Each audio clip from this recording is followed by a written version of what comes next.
Happiness എന്താണ്? തീർച്ചയായിട്ടും വളരെ സന്തോഷത്തിൽ തന്നെയാണ്. ഓരോ സിനിമയുടെ വിജയവും വളരെ സ്പെഷ്യലാണ്. ഇടുന്ന എഫേർട്ട് സ്ക്രീനിൽ വരുമ്പോൾ ആളുകൾ തിരിച്ചറിയുന്നു ആ സിനിമ എല്ലാവർക്കും ആസ്വദിക്കാവുന്ന രീതിയിലാണ് എന്ന് തിരിച്ചറിയുന്നത് ഒരുപാട് സന്തോഷമുണ്ട്. പിന്നെ ജോഫിൻ എന്ന് പറഞ്ഞ ഒരു ബ്രില്യൻ്റ് ആയിട്ടുള്ള ഫിലിം മേക്കറിന്റെ ഒരു മൈൽ സ്റ്റോൺ സിനിമയുടെ ഭാഗമാകാൻ പറ്റിയതിൽ ഒരുപാട് സന്തോഷമുണ്ട്. 24 അതിങ്ങനെ കണ്ടിന്യൂ ചെയ്യട്ടെ ഇനിയുള്ള വർഷങ്ങൾ അങ്ങോട്ട്.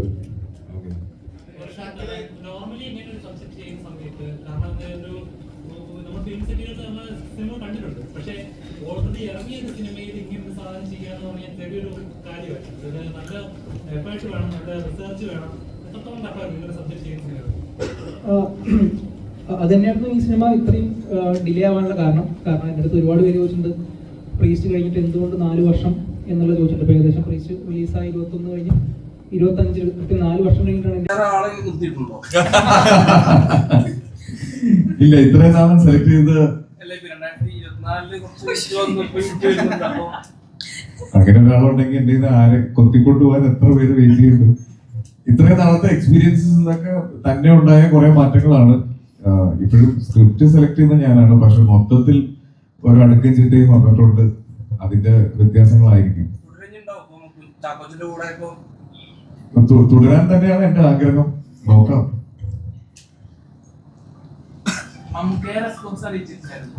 കഴിഞ്ഞിറങ്ങി പുറത്തേക്ക് വരുമ്പോ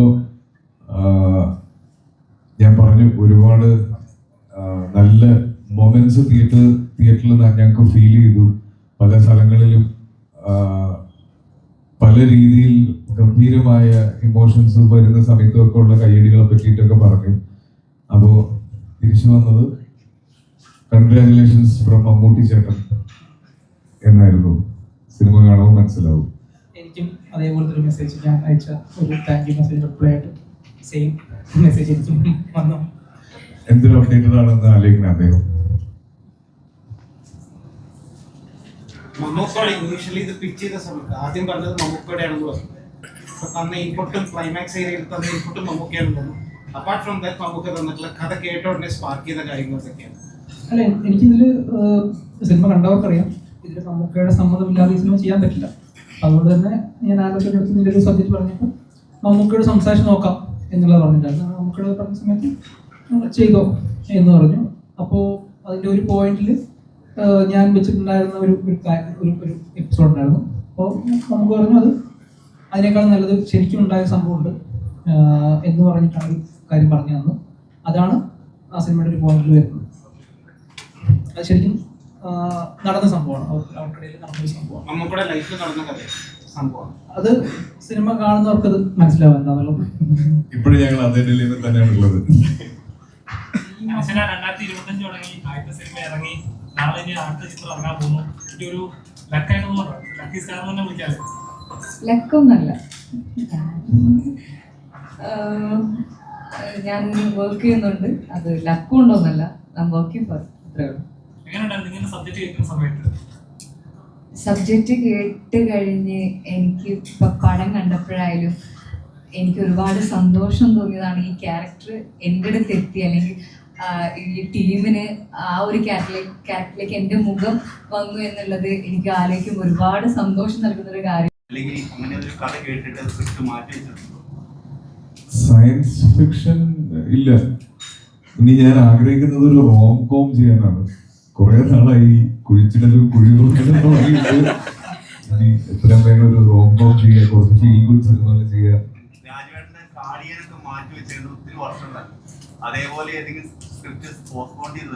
ഇല്ല, ഞാൻ എന്റെ പോസ്റ്റ്പോൺ ആയിരിക്കുന്ന ഒരു സിനിമയുള്ളൂ, അത് ടിക്കറ്റൊക്കെയാണ്. ഞാനും എന്നെ അറിയാവുന്നവരും എല്ലാം വളരെ എക്സൈറ്റഡ് ആയിട്ട് വെയിറ്റ് ചെയ്യുന്ന ഒരു സ്ക്രിപ്റ്റാണ്. ഫിസിക്കൽ ഇഞ്ചുറി ഉണ്ടായിരുന്നു, അത് റിക്കവർ ആയാൽ ഇമ്മീഡിയറ്റ് ഷൂട്ട് സ്റ്റാർട്ട് ചെയ്യും. അത് മാറ്റി വെച്ചിട്ടില്ല, അത് അങ്ങനെ തന്നെ ഉണ്ട്. Very soon.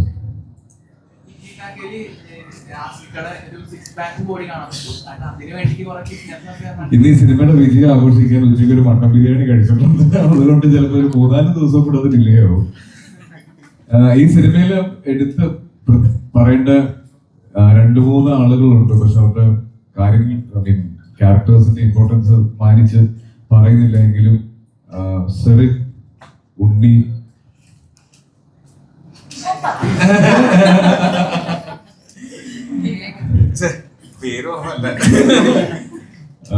മേഘ ഇവരെല്ലാരെയും പറ്റിയിട്ട് പറയണമെന്നുണ്ട്. പക്ഷെ അറിയാലോ സിനിമ ഇനി കാണുമ്പോൾ ആദ്യമായിട്ട് കാണാൻ പോകുന്നവർക്ക് അത് ബാധിക്കാൻ സാധ്യത ഉള്ളതുകൊണ്ടാണ്. പക്ഷെ നിങ്ങൾ ഇവരെയൊക്കെ ഒന്ന് നോട്ട് ചെയ്ത് വെച്ചോ. സാറിനെ പറ്റി പിന്നെ പ്രത്യേകിച്ച് പറയേണ്ട. ആട്ടം എന്ന് പറഞ്ഞ സിനിമയിൽ നമ്മളെല്ലാവരും ഞെട്ടിച്ചതാണ്. ഒറ്റയ്ക്ക് ഒരു സിനിമ ഷോൾഡർ ചെയ്ത് വിജയിപ്പിച്ച ഒരാളും കൂടിയാണ്. അപ്പം സാറിന്റെ ഒരു ഗംഭീര പെർഫോമൻസ് ആയിരുന്നു ഈ സിനിമയിൽ. ഇതുവരെ വരുന്ന എല്ലാ റിവ്യൂസിലും സാറിനെ പറ്റി മെൻഷൻ ചെയ്യുന്നുണ്ട്. അതുപോലെ തന്നെ ഉണ്ണിയും മേഘ പ്രത്യേകിച്ച് ആദ്യത്തെ കാലഘട്ടം വളരെ ബ്രില്യൻ്റ് ആയിട്ട് ചെയ്തു എന്ന് എല്ലാവരും പറയുന്നു. കൺഗ്രാറ്റുലേഷൻസ്. ഭാമ മറന്നതല്ല കേട്ടോ. പിന്നെ എടുത്തു പറയേണ്ടത് സിനിമറ്റോഗ്രാഫർ അല്ലേ, ക്യാമറ കൈപിടിച്ച് നിൽക്കുന്നത്. നിങ്ങൾ എല്ലാവരും അദ്ദേഹത്തിനെ പറ്റി കേൾക്കാൻ ആഗ്രഹിക്കുന്നുണ്ടെന്ന് അറിയാം. ഞങ്ങൾ ഒരുമിച്ച് ആദ്യം ചെയ്തത് ലെവൽ ക്രോസ് ആണ്. അതിനുശേഷം ഈ സിനിമയിലേക്ക് വരുമ്പോൾ എൻറ്റയർലി ഡിഫറെന്റ് ആയിട്ടുള്ള ഒരു ഔട്ട്ലുക്കിലേക്ക് ഇതിനെ കൊണ്ടുവന്നു. അപ്പോൾ രണ്ടു പേർക്ക് സംസാരിച്ചേ പറ്റുള്ളൂ.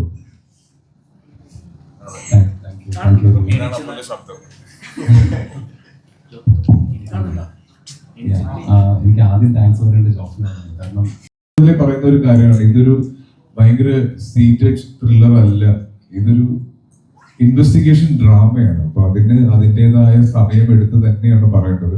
പ്രത്യേകിച്ച് നമ്മൾ ഒരു ഇപ്പോഴത്തെ ഒരു പുതിയ തലമുറയ്ക്ക് പരിചയമില്ലാത്ത ഒരു കാലഘട്ടത്തിനെ കുറിച്ച് ഈ സിനിമ സംസാരിക്കുന്നുണ്ട്. അപ്പൊ അത് എസ്റ്റാബ്ലിഷ് ചെയ്യാനുള്ള ഒരു സമയം എടുത്തേ പറ്റുള്ളൂ. നമ്മളെല്ലാ ത്രില്ലറും പോലെ ഒരു ഭയങ്കര ഫാസ്റ്റ് മൊണ്ടാഷ്, ഭയങ്കര ലൗഡ് ബാക്ക്ഗ്രൗണ്ട് സ്കോർ ഇട്ടുള്ള സിനിമകൾ, അത്തരത്തിലൊരു സിനിമ പ്രതീക്ഷിച്ച് ഇനി കാണാനുള്ള ആളുകൾ പോകരുത്. ഇതൊരു വ്യത്യസ്തത നിറഞ്ഞ സിനിമ എന്നല്ല, ഇതൊരു പുതിയ സിനിമയാണ്, ഇതൊരു പുതിയ നരേറ്റീവാണ്.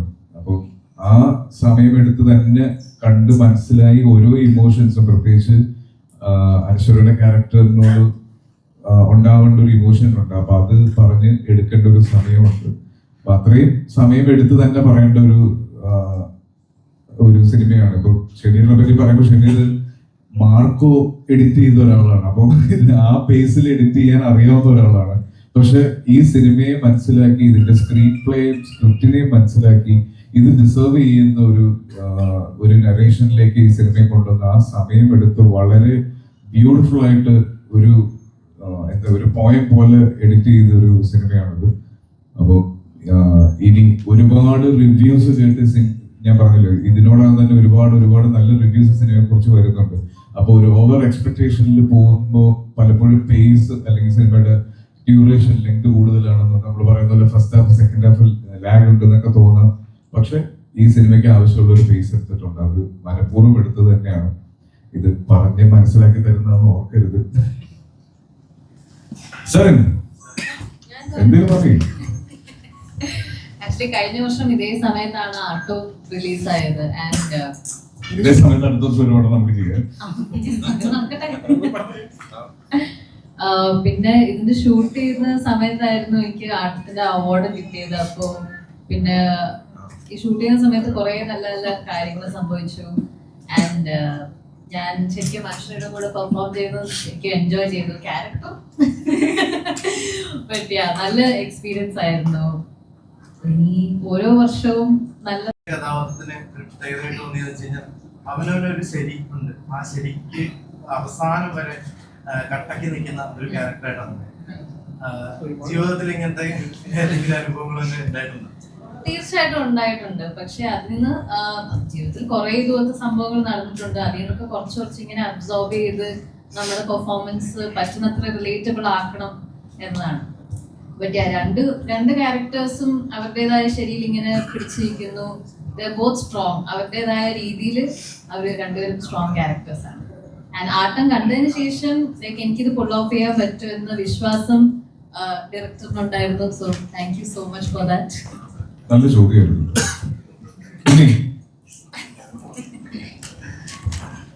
ഒരുപാട് സന്തോഷമുണ്ട് സത്യം പറഞ്ഞാൽ. ഒരുപാട് സന്തോഷമുണ്ട്. കാരണം ഈ 2025 ആദ്യത്തെ സിനിമ, അത്രയും വലിയൊരു സിനിമയിൽ ഭാഗമാകാൻ പറ്റിയ ഒരുപാട് സന്തോഷം. പിന്നെ ആസിഫ സ്കൂൾ അഭിനയിക്കാൻ പറ്റിയാലും അതുപോലെ ജോബി, താങ്ക് യു. ജോബിയാണ് ഇതിലേക്ക് കാസ്റ്റ് ചെയ്തത്. അങ്ങനെ നമ്മുടെ എല്ലാ ടീമും, അസോസിയേറ്റ്സ് ആണെങ്കിലും ക്ലൈമേറ്റ് ഇങ്ങനെ എല്ലാവരും ഈ സിനിമയിലേക്ക് സപ്പോർട്ട് ചെയ്തിരുന്നു. ഈ സമയത്തൊക്കെ വലിയ താങ്ക്സ് വേണം തോന്നുന്നു. പിന്നെ ഇനിയും ഇതേപോലെ നല്ല നല്ല സിനിമകളുടെ ഭാഗമാണെന്നും കുറച്ചുകൂടി നല്ല മുമ്പോട്ട് പോകണമെന്നൊക്കെയാണ് ഭയങ്കര ആഗ്രഹം. അപ്പം അത് സംഭവിക്കട്ടെ എന്ന് ഞാൻ തന്നെ പ്രാർത്ഥിക്കുന്നു. പിന്നെ ആസ്വദിക്കാനൊരു സ്റ്റേറ്റ്മെന്റ് കുറച്ച് കഴിഞ്ഞ ദിവസം പറഞ്ഞ സ്റ്റേറ്റ്മെന്റ് പറഞ്ഞത് ഇപ്പൊ കുറെ റിവ്യൂ. Thank you. പിന്നെ അതിനെപ്പറ്റി ഫാൻസ് മീറ്റിലേക്ക് ആസ്ക പറയാറുണ്ട്, കുഞ്ഞെ കാണുമ്പോൾ ഒരാൾ പോലും ടോട്ടലി അഭിനയിച്ച നായകൻ എന്ന് പറയത്തില്ല, അതിനെ മാറ്റി പറയും, സിനിമയിലെ നായകൻ എന്ന് തന്നെ പറയുമ്പോൾ കഴിഞ്ഞ തന്നെ രേഖയിൽ തന്നെ അത് ഓൾറെഡി അങ്ങനെ രജിസ്റ്റർ ചെയ്തായിരുന്നു. അപ്പോൾ അതിനുശേഷം താമസം വന്ന പോലെ തോന്നി ഒരു പണം വരാൻ വേണ്ടിയിട്ട്. ഉറപ്പായിട്ട്. കാരണം ഞാൻ രേഖ ചെയ്തപ്പോൾ സത്യം പറഞ്ഞാൽ ഞാൻ വിചാരിച്ചായിരുന്നു രക്ഷപ്പെടും. പക്ഷേ അത് കഴിഞ്ഞപ്പോൾ എന്നെ ആളുകൾ തിരിച്ചറിയുന്നത് ഷോർട്ട് ലീവിലെ നായകൻ എന്ന് പറഞ്ഞിട്ട് തന്നെയാണ്. പക്ഷേ ആസിഫ പറഞ്ഞ കമന്റ് ഇന്ന് ഞാൻ പുറത്തിറങ്ങുമ്പോൾ എനിക്ക് വരുന്ന ഏറ്റവും കൂടുതൽ പറഞ്ഞ മെസ്സേജ് നടൻ നീ മാറി, അല്ലെങ്കിൽ പറഞ്ഞ കാര്യം കറക്റ്റായി എന്ന് പറഞ്ഞിട്ടാണ് വരുന്ന മെസ്സേജുകൾ മൊത്തം അങ്ങനെയാണ് വരുന്നത്. പിന്നെ കുറെ റിവ്യൂവേഴ്സ് ആണെങ്കിലും അത് ഇപ്പം കുറെ യൂട്യൂബ് വീഡിയോസ് ആയിട്ട് എനിക്ക് മെൻഷൻ ചെയ്ത് വരുന്നുണ്ട്. അപ്പം അത് അച്ചോട്ടമായി കറക്റ്റായി എന്ന് പറയുന്നത് അതിൽ ഒരുപാട് സന്തോഷമുണ്ട്. നായിക എന്ത് ചെയ്ത്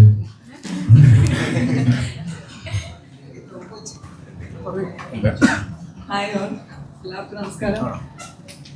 ഇവിടെ എല്ലാവരും പറഞ്ഞ പോലെ തന്നെ ഇത്രയും നല്ലൊരു സിനിമയുടെ ഭാഗമാകാൻ പറ്റിയത്, ഇത്രയും നല്ല സിനിമയുടെ ഭാഗമാകാൻ പറ്റിയത് തന്നെ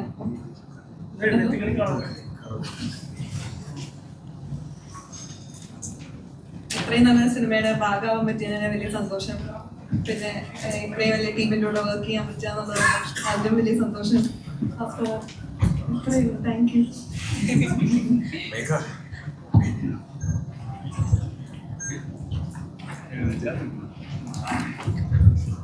ഹലോ, ചിത്രത്തിന്റെ നമ്മൾ പ്രൊമോഷൻസിന്റെ സമയത്ത് നമുക്ക് കുറെ കാര്യങ്ങൾ ആക്ച്വലി പറയാൻ പറ്റിയിട്ടുണ്ടായിരുന്നു.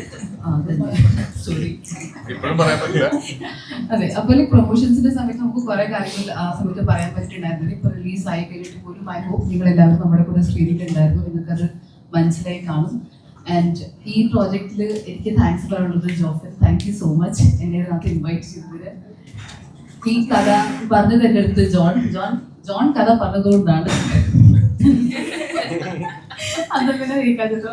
അപ്പൊ ചേട്ടാ thank you so much, I look very good. And obviously ആസിഫിന്റെ കൂടെ വർക്ക് ഒത്തിരി ആഗ്രഹിച്ച one of the actor I wanted to work with Asif and I could work with Asif.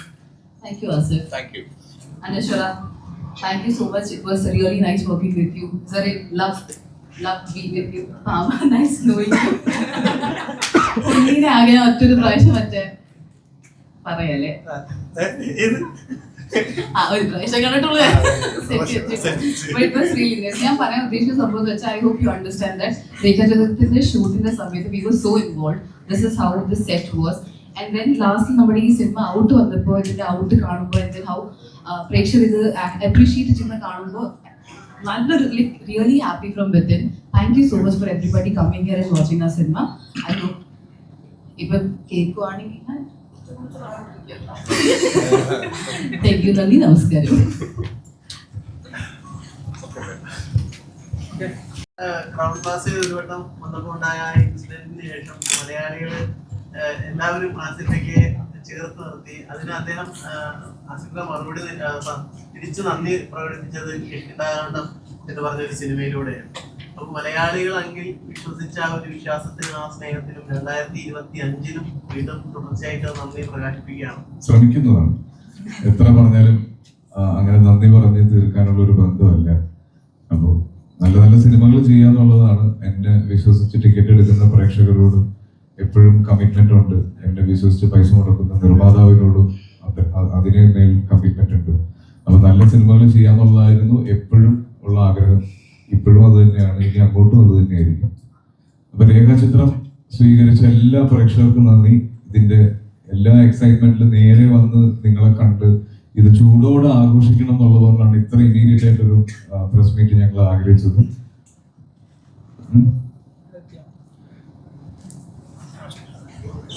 അപ്പോൾ ഇവിടെ വന്നതിനും ഈ ചെറിയ സമയം കൊണ്ട് തന്നെ ലോകം മുഴുവൻ ഈ സിനിമയുടെ ഒരു വിജയം അറിയിച്ചതിനും നിങ്ങളോട് ഒരുപാട് നന്ദി പറയുന്നു. ഇനി കാണാനുള്ള പ്രേക്ഷകർ സ്പോയിലേഴ്സ് ഒക്കെ നിങ്ങളുടെ മുന്നിലേക്ക് എത്തുന്നതിന് മുന്നേ ഈ സിനിമയിൽ ആരെങ്കിലും ഒക്കെ ഉണ്ടോ ഇല്ലയോ എന്നൊക്കെ നിങ്ങൾ അറിയുന്നതിന്